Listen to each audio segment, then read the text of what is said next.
मुझे पूर्ण विश्वास है कि जिस तरह 2018 में प्रदेश की जनता ने कांग्रेस को मैंडेट दिया था, इस बार भी 2/3 बहुमत से जीतेंगे जी। 2600 रुपये प्रति क्विंटल गेहूं का हम खरीदी करेंगे और अगले 3 साल के अंदर इसको हम 3000 तक लेकर जाने का हमारा प्रोग्राम है। और जो बच्चे पहली से 8वीं तक के हैं उनको 500 रुपये प्रति माह देने की योजना है।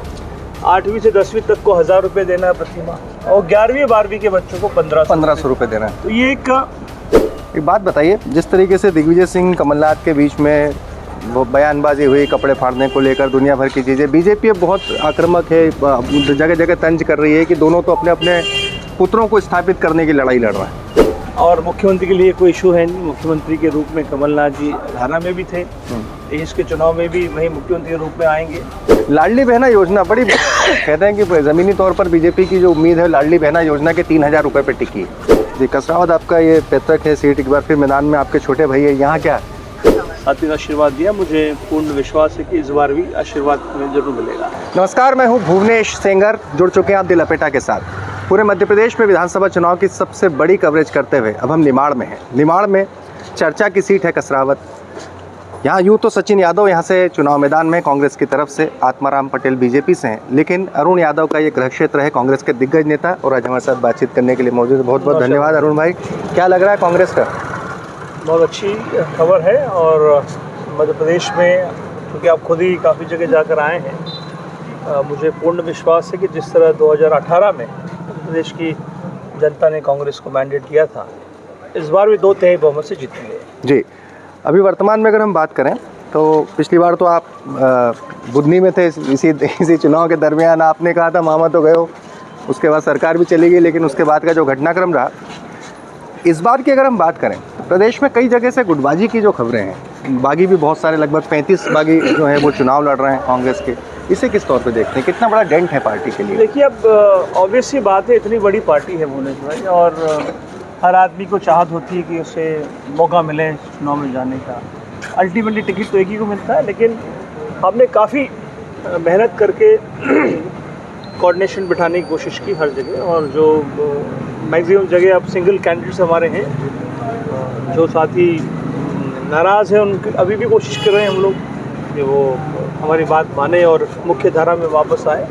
तो मुझे लगता है कि मोस्टली सेटल्ड हो गया है और उसका पूरा नतीजा कांग्रेस के पक्ष में ही आएगा। जी अरुण भाई, आप किसान बैकग्राउंड से जुड़े हैं, बड़े किसान नेता हैं। अब की बार जब आप विधानसभा चुनाव में जा रहे हैं तो किसानों से जुड़े मुद्दे कौन से कांग्रेस के घोषणा पत्र, वचन पत्र में हैं? तो पिछली बार की कर्ज माफ़ी की बात करें जो, तो वो कितना प्रभाव डाल पा रही है इस बार? देखिए, 2018 में भी जो मुख्य इशू जो हमने पिक किया था वो था कर्ज माफ़ी का, और किसानों की 2 लाख तक की कर्ज माफ़ी योजना हमने जारी की जी, और उसी के चलते हम लोगों को सफलता मिली।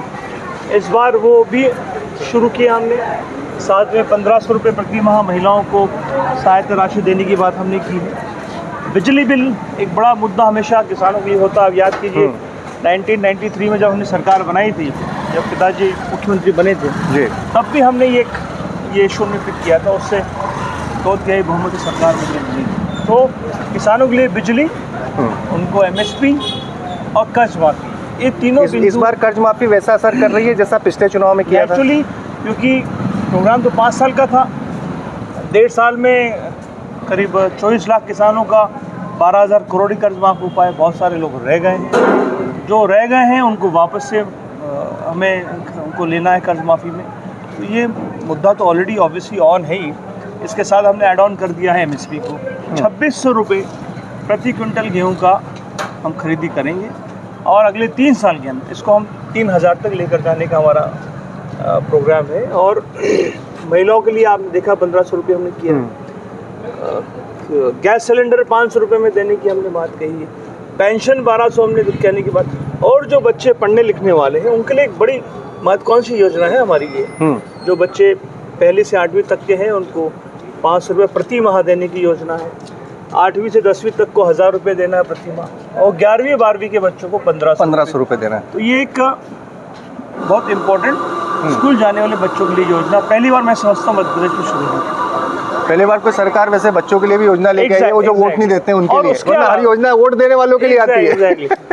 और इसके अलावा जो हेल्थ को लेकर जो हमने स्कीम वो लाई कैसे करेंगे? 25 लाख रुपए कैसे? 25 लाख हर व्यक्ति का बीमा करवाएं। एग्जैक्टली 25 लाख तक का उसके बीमारी में इलाज के लिए अगर लगेगा तो सरकार देगी, और वो चाहे प्राइवेट में इलाज कराए चाहे सरकारी में कराए। ये व्यवस्था भी पहली बार मध्य प्रदेश में कांग्रेस द्वारा लागू करने वाला है। एक बात बताइए, जिस तरीके से दिग्विजय सिंह कमलनाथ के बीच में वो बयानबाजी हुई कपड़े फाड़ने को लेकर, दुनिया भर की चीज़ें, बीजेपी अब बहुत आक्रामक है, जगह जगह तंज कर रही है कि दोनों तो अपने अपने पुत्रों को स्थापित करने की लड़ाई लड़ रहे हैं। देखिए, दोनों ही हमारे वरिष्ठ नेता हैं, आप तो जानते हैं दोनों को अच्छे से। अभी तो एक ही लक्ष्य है हम लोगों का कि सरकार बनानी है, और मुख्यमंत्री के लिए कोई इशू है नहीं। मुख्यमंत्री के रूप में कमलनाथ जी हरियाणा में भी थे, 23 के चुनाव में भी वही मुख्यमंत्री के रूप में आएंगे, तो उसको लेकर तो कोई झगड़ा ही नहीं आपस में। अभी सरकार बन जाए उसके बाद की प्रक्रिया आगे देखी जाएगी। लाडली बहना योजना बड़ी कहते हैं कि ज़मीनी तौर पर बीजेपी की जो उम्मीद है लाडली बहना योजना के 3000 रुपये पे टिकी है। देखिए, कॉपी पेस्ट किया आप देखिए, लाडली बहना गैस की बात किसने शुरू की थी? देखिए, आगे निकल गए ना। भारतीय जनता पार्टी के पास कहने को कुछ नहीं है। 18 साल की भय भ्रष्टाचार बेईमान महाघोटालों की सरकार मध्य प्रदेश में काबिज है। अब ये हो रहा है कि नेता अगर हमसे कह रहे हैं कि हमने घोटाले की, भाई 20 साल आपकी सरकार मध्य प्रदेश में है, 10 साल से दिल्ली में आपकी सरकार है, तो घोटाले आपने ही कांग्रेस ने किए हैं।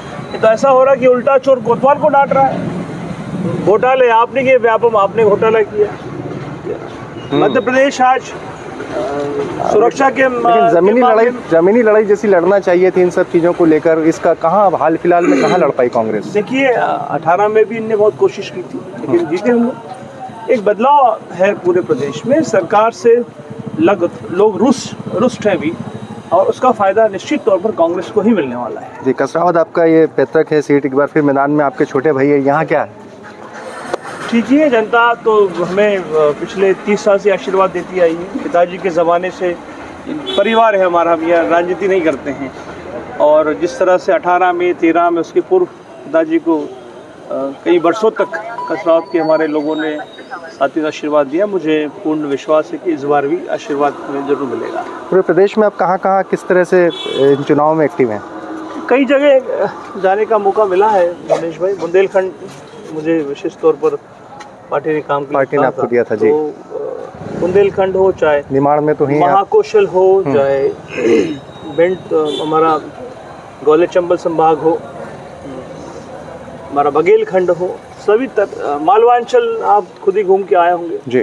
तो हर इलाके में पॉजिटिव साइंस है, कांग्रेस के पक्ष में पूरा हमें दिख रहा है कार्यक्रम। कितना दिख रहा है? कितनी सीटें अरुण यादव को लगता है? मेरा आकलन है कि 130 प्लस आनी चाहिए। 130 प्लस आनी चाहिए। सरकार बन रही है? निश्चित तौर पर बनेगी। बहुत बहुत धन्यवाद, बहुत बहुत शुभकामनाएं अरुण भाई हमसे बात करने के लिए। अरुण यादव जी, कांग्रेस के वरिष्ठ नेता, अभी हमारे साथ कसरावत में जुड़े हैं। द लपेटा पर लगातार आप विधानसभा चुनाव की सबसे विश्वसनीय, सबसे भरोसेमंद, सबसे सटीक कवरेज देख रहे हैं। गुजारिश है आपसे हमारे चैनल को सब्सक्राइब करें। आप फेसबुक पर देख रहे हैं तो यूट्यूब पर जाकर भी चैनल को ज़रूर सब्सक्राइब करें।